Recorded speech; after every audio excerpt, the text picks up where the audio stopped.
We're going to do our regular feature, having a look at where the parties have taken their campaigns today. There's lots we can read into this.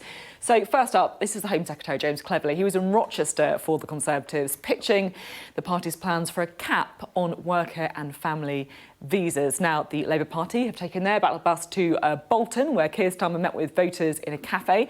The Shadow Science Minister was also in Stoke with the Chancellor Rachel Reeves and the Scottish Labour leader Anna Sawar. That's them in Edinburgh. Now, the Lib Dems were in Cheadle, where Ed Davey took the opportunity for another photo stunt. Of course, it's Ed Davey with a game of blue wall Jenga. See what he did there? And he also paid a visit to North Shropshire, nearby on the map there. John Swinney continued his campaign for the SNP. He was also in Edinburgh. Voters there really getting spoiled today.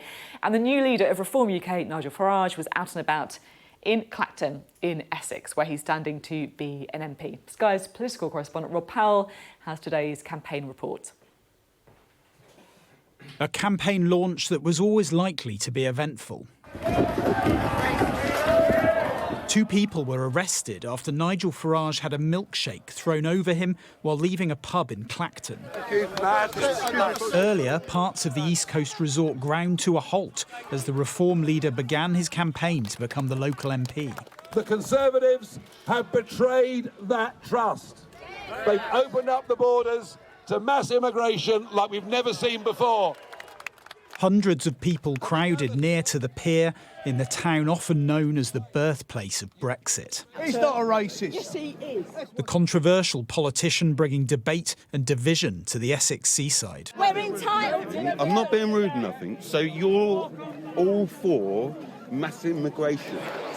Campaigning further south in Kent, the Home Secretary visibly trying to address those concerns. James Cleverly proposing a migration cap that would see MPs vote on the number of work and family visas that could be issued each year. The Tories have broken so many promises to bring down migration. Why on earth should voters believe you now? So we have seen a 10% fall in legal migration because of the actions that I've taken with the full support of the Prime Minister since becoming Home Secretary. We've seen the visa routes that have created the largest influx of people. Those applications are down by 25% because of the action that we have taken. But with electoral threats on all sides, will that be enough? The Tory campaign has so far been geared around more traditional Conservative policies like national service, pensioner tax breaks and now a tougher immigration system. But with Nigel Farage back, there will likely be pressure to move further to the right to try and stop voters switching to support reform. Making a low-key entrance to meet pensioners in Bolton, it's Sir Keir Starmer who stands to benefit from a surge in support for reform. But Labour know they need to reassure voters on immigration, so it's no surprise they're also taking a spiky tone.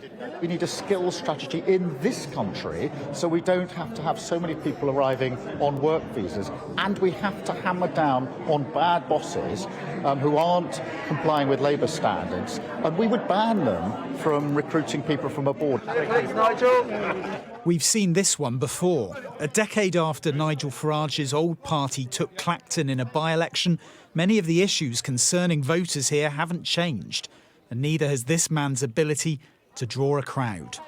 Rob Powell, Sky News. And here's a list of the candidates declared so far in the Clacton constituency, one that we're sure to be watching on election night. The full list of candidates there for Clacton on your screens.